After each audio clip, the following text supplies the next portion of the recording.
Do the transition. Oh, shit. I didn't know your name. It's you and Dennis still. Yeah, whatever. I'll fucking live with it. Oh, dude, I don't want to associate with that. I was going to say, you're going to get such a Dennis bump. Oh, God. That's what you want to be. Why not be associated with a handsome, young serial entrepreneur like Dennis O'Connor? Anti-vax is so hot right now. So, God. At least he's embarrassed. He's got the corones for sure. Like, if anybody in the company has the corones, it's him. Yeah, of all the stuff I make fun of him for, that's the one where I feel like he actually has like some genuine shame about it. Yeah. The anti-vaxxing, yeah. Yeah. It's kind of like, well, I don't know what you're talking about. Yeah. God bless him. Oh, man. All right. Welcome to the Thorn 2-pack. What's going on here? How come it's not? What? Oh, I guess, is it frozen or something? Where? On the Facebook. Oh, shit. Oh, there we go. Oh, there's a lag. There's a Facebook lag. We're back. Okay. Yeah. So, I'm your host, Thomas Edward Kiely, General Manager, Thorn Brewing Company. And with me, as always, this little hunk.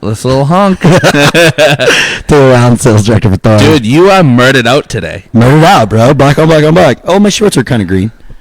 They look black. No, they're kind of green. Okay. Got dressed quick. I had to get a pump in this morning. Yeah, you always do, dude. Got to get a pump in, dude. Did a little boxing this morning, That's how you stay so hunky, you know what I mean? That's what I'm saying, dude. I get you. Dude, I don't work out, and look how handsome I am. I don't need that. I don't need that crutch. Yeah. I don't need that crutch. Sick. Oh, man. Dude, so yesterday was brutal. Just for me personally. And I'm just whining. It was like a long day. First world brutal. Yeah. Of just a bunch of meetings. Yeah. You know? It's not like you met from like 7 to 8 to 9 to 10. I had a 7 to 9, and then 7 to 8:45 drove here for the podcast.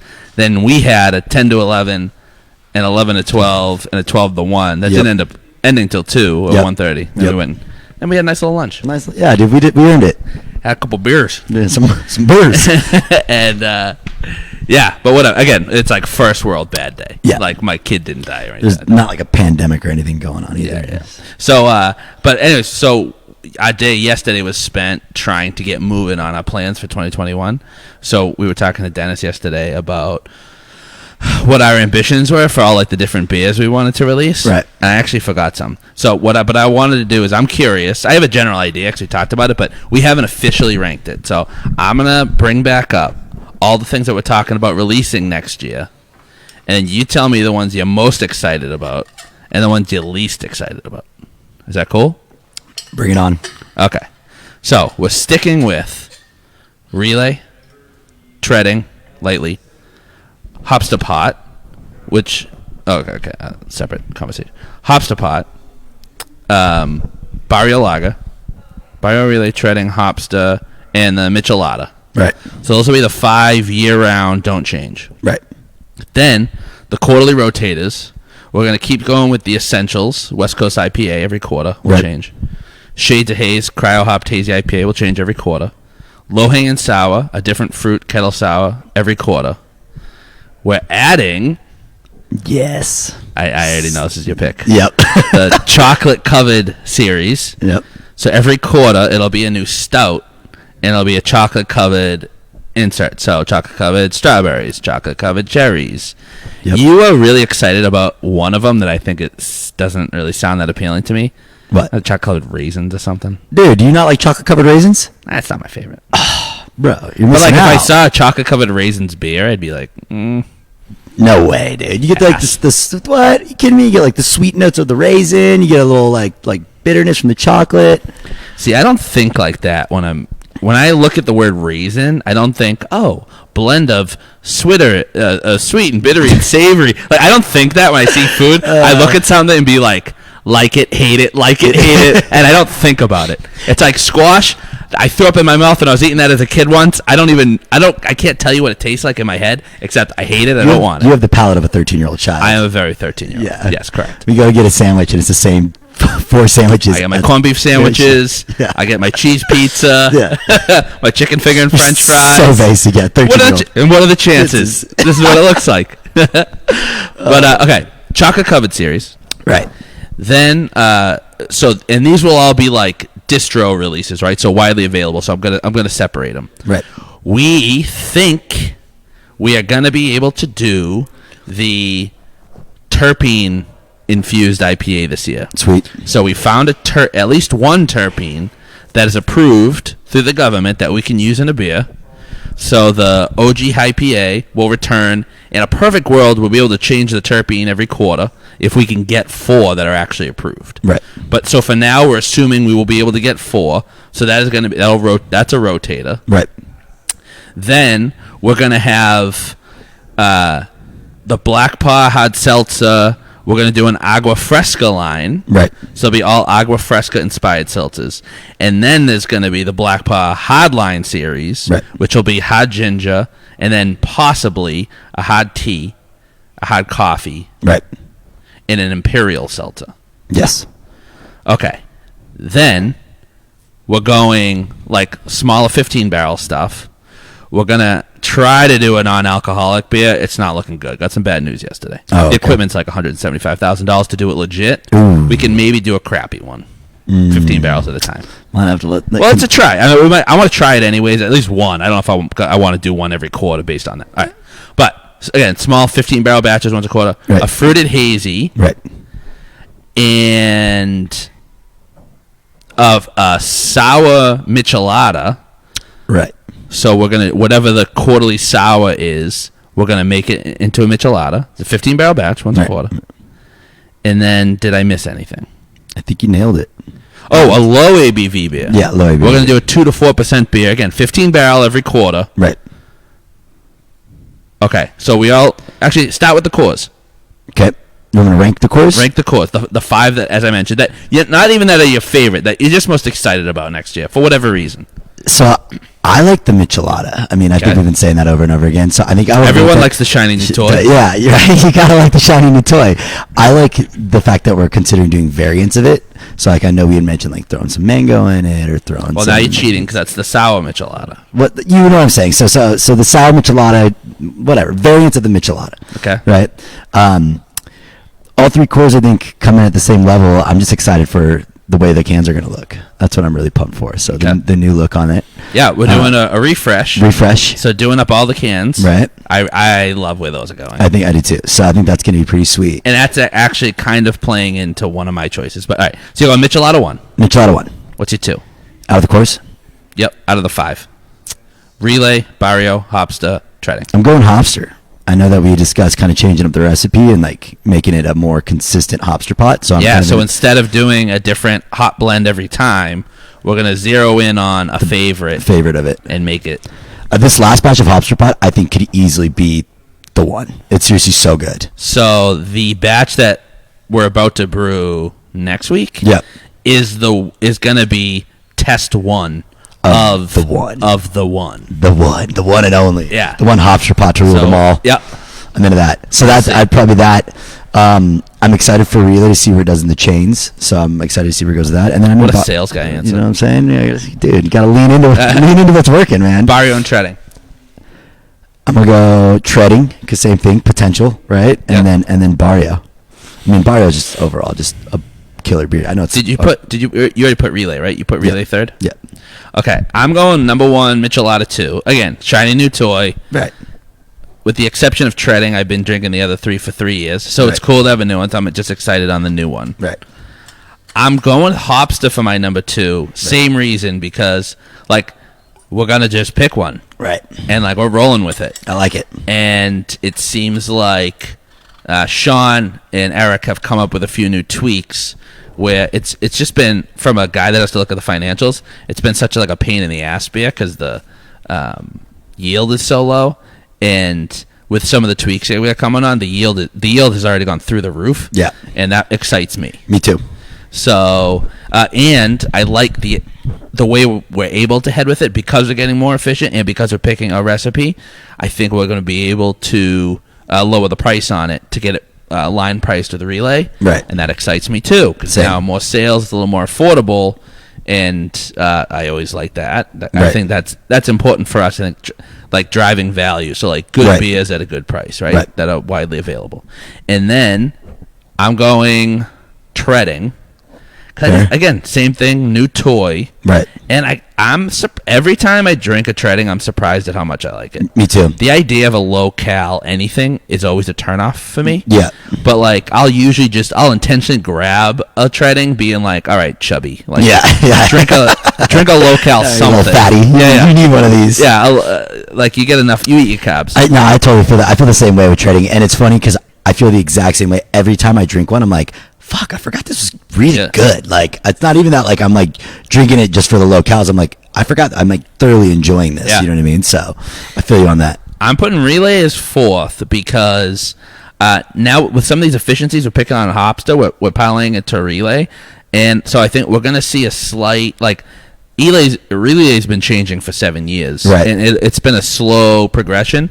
So I'm curious to see how it's going to change moving forward. Right. I think it's one of those beers that I go in and out.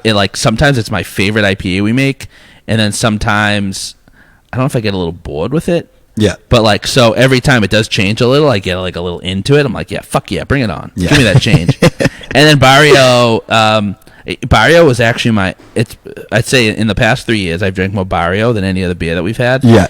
And I think I just drink a little more Treading now instead of Barrio, because I was drinking Barrio because I'm going to drink 10 or something. I'm still going to drink it, but again, I almost burnt myself out on it. And like Treading's the new toy of the lighter. It's the only lighter. That's how it always goes. Yeah. That's how it always goes. I have a feeling that when you ask me in 6 months, Barrio will come back up because I'm going to drink it less. I'm going to be like, man, I miss Barrio. And I'll have one. Like, fuck it. Yeah. Okay, now the quarterly rotators. Right. Terpene, chocolate covered, shades of haze, low hanging sour, essentials. Chocolate covered, number one. Of course it is. It's your baby. It's my baby. I love the name, by the way. Thank you. You did a great job with it. Thank you. It's funny because when I first got into beer and like the beer industry, like that's what started it for me. It was like stouts, amber ales, brown ales, and then obviously were you to say something? No, and then as you live in the San Diego market, like you got to drink IPAs. Like you go to a bar and they have one brown on or one stout on, if that. Yeah. And finally, you got 6 IPAs. Yeah, you got to adapt, right? So finally, I started getting IPAs. So like I have a soft spot for dark beers, and I feel like a lot of breweries do them and they do them well, but they just get bored with them, right? Like I've had a couple really good stouts, but like you don't see me over here ordering a Rec Alley every time I go out, right? But if it's something new and unique from a brewery, then I'm into it. So I kind of like the concept of like something fresh and unique every time we drink it. So I think the chocolate cover is gonna be sick. I think we do a cool can design with it. I think it's gonna be dope. Stouts are my preferred style. Right before I left Massachusetts. That makes sense. Yeah, and then I kind of stopped drinking them. Yeah.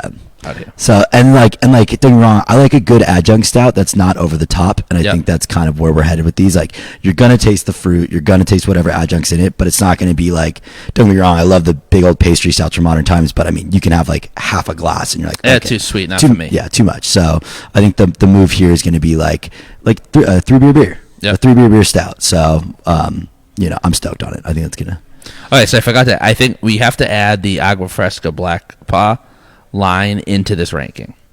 That'd be number 2 then for me. Okay. Yeah. I dig the Black Paw. I dig seltzers. I like something that I can sit there. 3 beers. I like something I can crush. And I think the Agua Fresca kind of plays into our brand. And like, I don't know. I think we can do some cool shit with it. Right? Okay. So that would be number 2. Number 3 would be terpene, sour, shades, essentials. I think it would be terpene if it can be executed well. If it's going to taste bomb and like get those like notes that we're expecting to pull from it, I think terpene would be number 3. Number 4 would be probably cryo, because I've enjoyed that so much so far this year. Then the sour, and then essentials. And I love essentials, but it's just a killer West Coast IPA every time, which I think is necessary to have. But we make enough of them. I think I drink enough with it just with Relay and whatnot, and what I drink out there. So that's fair. You should rank the seltzers high. I'm into the seltzer, dude. You know this. Okay, so I'm gonna go. I'm intrigued by the chocolate covered series, but it's not the one I actually care. I still care most about Shades of Haze. Yeah. I really like it. I like the theme. I like the way the beers are coming out. I look forward to trying some of these other cryo hop blends and kind of see where we take that. So that's my number 1. Fair. My number 2 is terpene. Yep. Because I loved the OG IPA. I think that's still to this day the most fun beer we ever made. Yep. And again, I really liked doing beers like that like are on the fringe of like acceptable in like the craft world, right? But are just fun. So being like, fuck you if you don't like it, yeah. So I dig that. Hopefully we can get some good terpenes. That's they're gonna be the question mark. I'm not worried about making a good beer once we get the terpenes. Just are the terpenes gonna be any good? Right. So that's the only reason. I'm afraid of the bong water. Once you said that once, I'm like, ugh, gross. And that was the problem last time is we were getting a different terpene every single time. Right. So like there was no ability to like really regulate. It's like you put it in and you're like, oh shit, it has this, and it's like, well, not a whole lot you can do with it now, So it was like that kind of, we didn't really have a chance to R&D with it very much and fuck around. So I look forward to it, but still Shades is my one. That's my 2. I'm gonna go. The 3 is still essentials for me. I prefer West Coast IPAs over the other styles, and it's interesting, now that Sean is new, Sean Steele, it's like we're going to have a different like collection of West Coast IPAs that will be releasing next year. And I think And Beyond was the first one he came out with. It was a fucking home run. It was really good, yeah. And I look forward to his other contributions to that series. I forgot too that we were going to plan on changing up the art out, the can, and I think that I'm excited to see how that does on the shelves with a different... And it's going to actually feel like a different beer every time. It's just weird how little shit like that plays in your head. Yeah. But by not having the same can, having a different design every time, it is going to make a difference. Yeah, I agree. Like, I remember giving Tropic to my roommate, and then I gave him And Beyond, and it wasn't really a difference for him. But I'm like, they're two completely different beers. This one's from, 2 weeks ago, 3 weeks ago. This one's fresh. So... It's like, it's funny when you're holding the same can, you automatically just associate it's going to be the same beer, right? Yeah, they don't taste this anywhere near the same way. Nope. I mean, they're both clearly, West Coast IPAs. And then I'm going to go...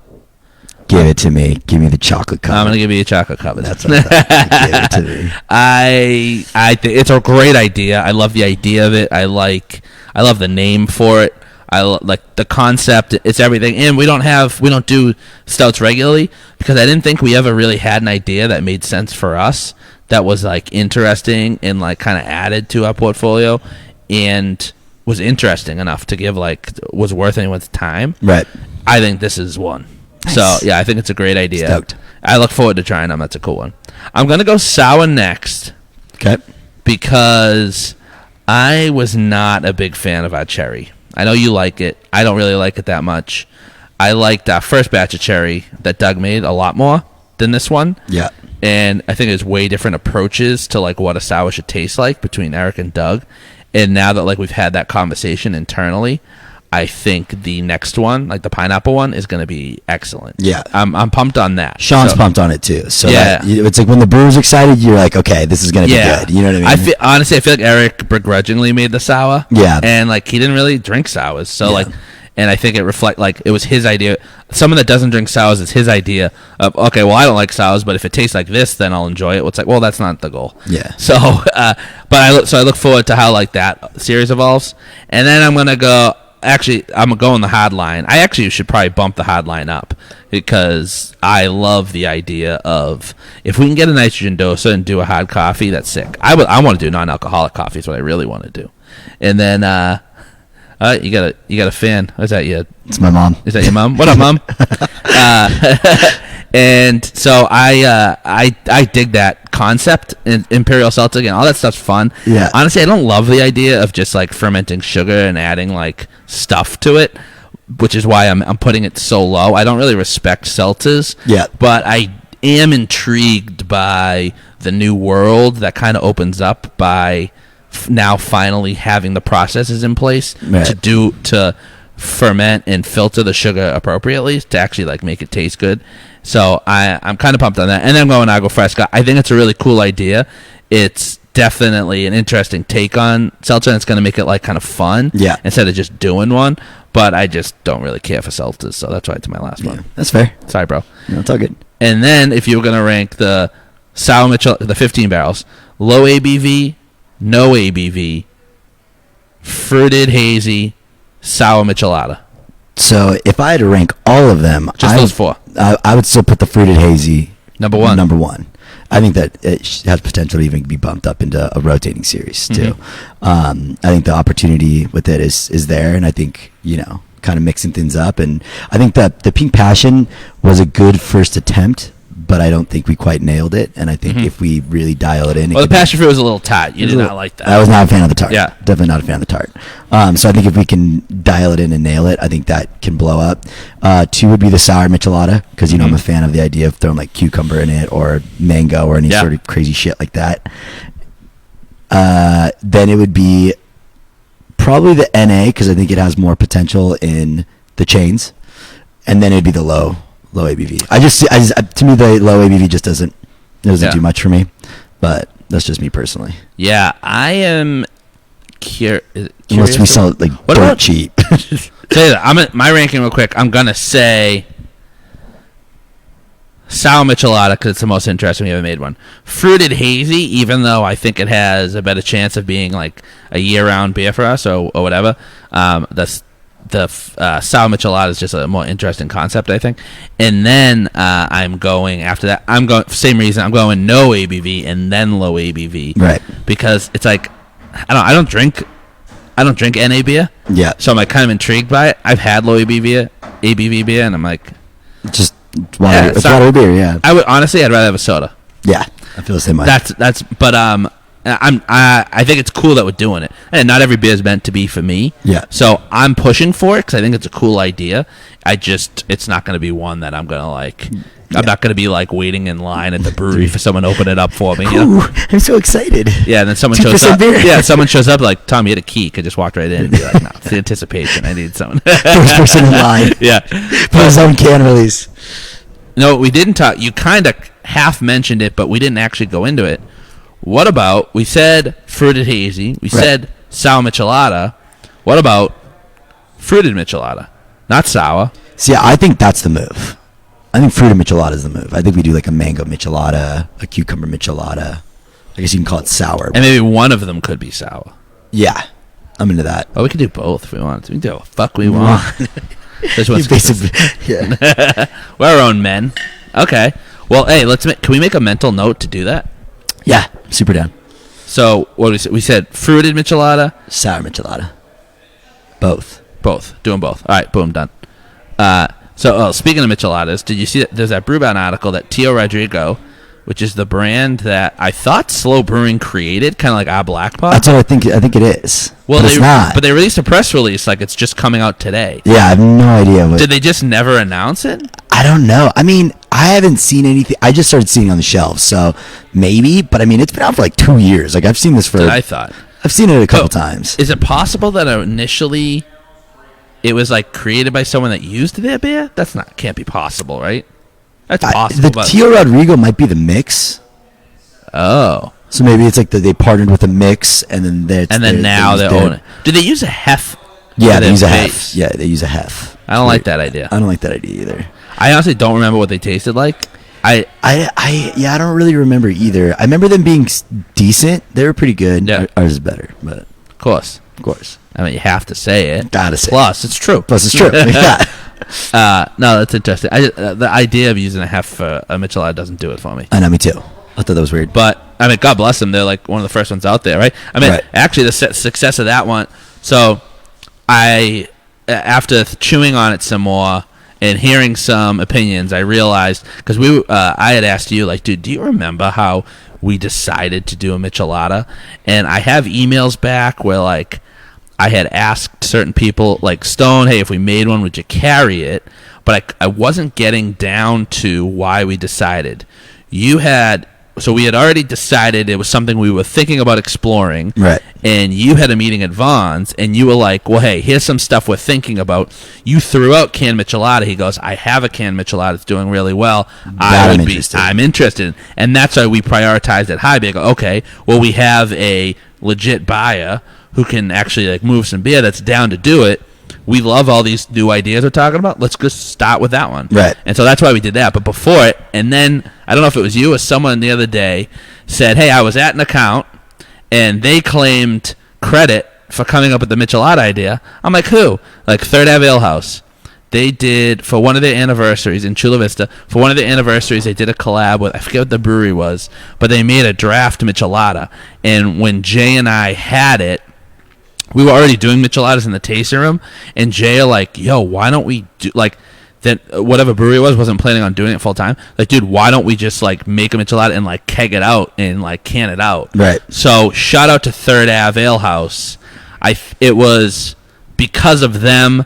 That's when the light bulb went on to can it and actually have it as a year-round thing. I'm interested. I think that's the moment. I'm interested to see if we could keg it too, because I mean we can. Was serving it in the tasting room. I room. know, and that's what I was saying. Is I had Nicole change over the lines, clean them, run Barrio through it just to see if we were getting the same. And it's clean. It's totally good. Really? My only concern was with the whole COVID thing. If things shut down again, you're gonna have michelada sitting in your lines unmoving for weeks. Yeah, I mean any bar that's like worth going to is gonna clean when shit gets shut down. They're gonna flush everything. Yeah, so I'm not too worried about that. But I think the next move might be throwing some kegs. I'm open to it. I'm open to it too. I'd definitely be down to be like, okay, O'Brien, you're buying like a ton. Yeah. Like we'll sell you a couple. We're already making kegs, so we'll sell you a couple. Right. And then be like, how does it work? And let them be the guinea pig. Yeah, I'm into that. Okay. So, did you see the? I think I sent you an article and it didn't work. Oh, that was that article. There was another one. The Florida Craft Brewers. You see that? Yeah. The Florida Craft Brewers. It wasn't an association. It was like an open letter on behalf of them to the governor of Florida, and it said, "Hey, craft breweries are struggling because of coronavirus. Here's all the things that we contribute to the economy." And one of the things they listed was municipalities use us as a force for gentrification. Yeah. Holy shit. Dude. What a statement. Right. Even like I can't believe you would write that down and like put that out public. Yeah. And B, I'm like, wow, that is fucking reminds me of Attitude. Right. Yeah. It's so that's literally what they said is like, no, pretty soon like the thing is gonna be like Barrio is gonna end up being like North Park. Yeah. It's like let's just say that was your goal. Like, do you put any thought into the idea of like sharing that with a community that is like their primary concern? Like, do you not listen? Yeah. Where are you where you don't know that is an issue? Yeah. But two, I like OB and PB. They're fine. But like Barrio has a depth to it and like a personality that and maybe I don't know if it's because I spent more time here, but in my opinion, I think Barrio has more personality than any other neighborhood I've spent time in San Diego, and I think that would suck if we had if it turned into a North Park. Right. Fuck that. Like you go to you see like Chicano Park. Like where do you see that? Yeah. It's like an outdoor museum that doesn't exist anymore. It is pretty epic. Yeah, and it's like it's so cool how like just to see like a bunch of people in not enjoying and participating in a culture that is outside your own. Yeah. And being able to participate in it. And it's like, I want that experience. Yeah. It's like, I don't want to throw my own party. I want someone to throw a party, and I want to go, I want to go party at their party. You know? Totally. And so, like, I like, it's cool to hang out in Barrio and be, like, a part of it. I don't know why. I get why. I mean, he's saying it because he thinks, more money's going to come in, and then there'll be more people buying my beer, right? That's, like, the idea of of his business. But same thing with, is what it is. If that's what they, so I have heard that, by the way. I have heard that craft breweries, I don't think the word was gentrification when I heard it. The idea was craft breweries help, they say shit like clean up neighborhoods. They do the dog whistle gentrification things. But, I think, and maybe it's just a spin thing, but there is something to be said for craft breweries. If what they do is help, like when we opened this brewery, right, there was a ton of homeless people that were like hanging out in the area, right? They don't have a place to go. I don't blame them, but there are houses right there, and it's like you can't. It's not as safe a place to live or work or walk around in scenarios like that, where there's open drug use and and mentally ill people, just out in the streets. Right, it's what it is. So I do think that is a good thing if it brings safety to a neighborhood, but gentrification also with it comes with the idea of like replacing a culture. So you should not celebrate that. You should celebrate making they make neighborhoods maybe like safer, cleaner, and help contribute tax money to get more street lights or to schools or things like that. But and maybe I don't know if it was a word choice or if it's an intentional, like more of a goal or whatnot. But I feel you. I think Thorn's done since I've been working here, done a really good job at like embracing the culture at Barrio, and I think that's something that I know you pride yourself on, and we've all kind of prided ourselves on, and I think that as long as we understand that, I think that we're heading in the right direction, right? Yeah, and I think there's still like room for us to get better, but I think what we've tried to do and how well we've done is I'm open to listening. I've heard pretty good feedback. There was definitely a lot of hesitation when we first came in. But our goal, again, whether or not we're any good at it, the goal is more to like, okay, how can we participate in the neighborhood? Not how can we change the neighborhood. Right. How can like we embrace what the neighborhood does, embrace what we do, and come up with something that's like a cool blend. Yeah. That shout out to Ernie. Ernie. And that's what's so cool about working with Ernie is that like, because Ernie is like, he loves the Chicano culture, but he's also really what do you call it? Like forward thinking. Yeah. And he goes, I don't like everyone does low riders. I don't want to do low riders. I want to like celebrate the cannery because that's where everyone used to work. I'm like, that's a fucking cool idea. Like, yeah. I would like imagine just like we made like a big fake tower or whatever. I've never seen the cannery. I don't know a lot about it, but like you make a big tower, like boom, celebrate the cannery. That's so cool. There's so much history and so much depth. And Ernie and Angel, I don't know if you saw, but they bought all these old pictures from this guy, and it's like cool because it celebrates like Mexican and Chicano like culture and stuff like that. And I think there's so much depth in when you actually get into like what makes a culture and what makes it special and unique, as opposed to the shiny kind of vanity things of culture that become kind of, I guess, what you would call them like the token parts of culture.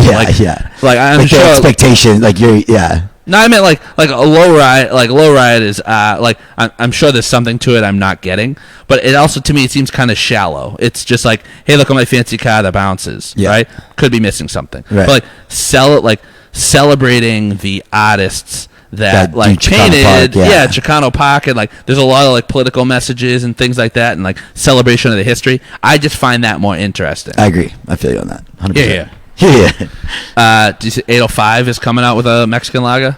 I think you told me yesterday, but I knew it was coming. Of course. I mean, it was going to come.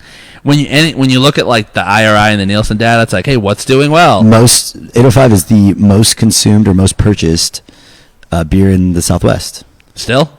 I think it is still. 805 is number one. I remember when it surpassed Bud Light. Yeah. But I didn't know if it stayed there. I'm pretty sure it's still number one. Yeah.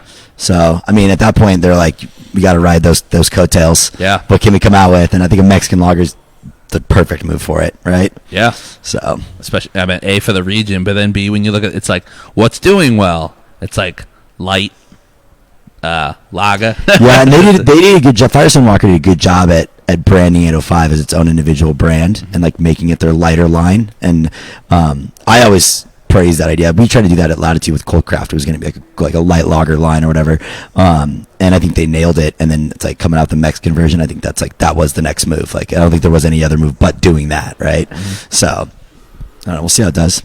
Yeah, I also guarantee they're going to go into the chains that they're already crushing. Be like, well, you got to put this in, and it's going to go into every single chain market. Yeah, I don't see it as threatening to Barrio, right? Because I think there's already look where Firestone is distributed, and in the company that's already distributed in, they have all the Mexican beers. Yeah. So they have Corona, like Crest, right? They now own the whole state, but they have the whole Corona portfolio.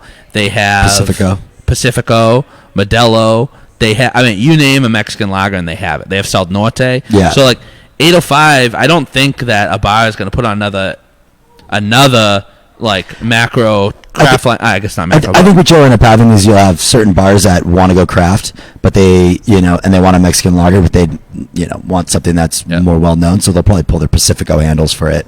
I think you're right. I don't think Barrios has any threat to it, but I think if I was Modelo and Pacifico and some of these other guys, Corona, I'd be like, oh, all right, maybe I should get a little nervous. Nipping at my heels. For sure, nipping, dude. So, all right, bro. But, cool, man. Well, are you gonna call your mother today? After that comment, I gotta say hi, right? You goddamn better, buddy. Good shit. Be good.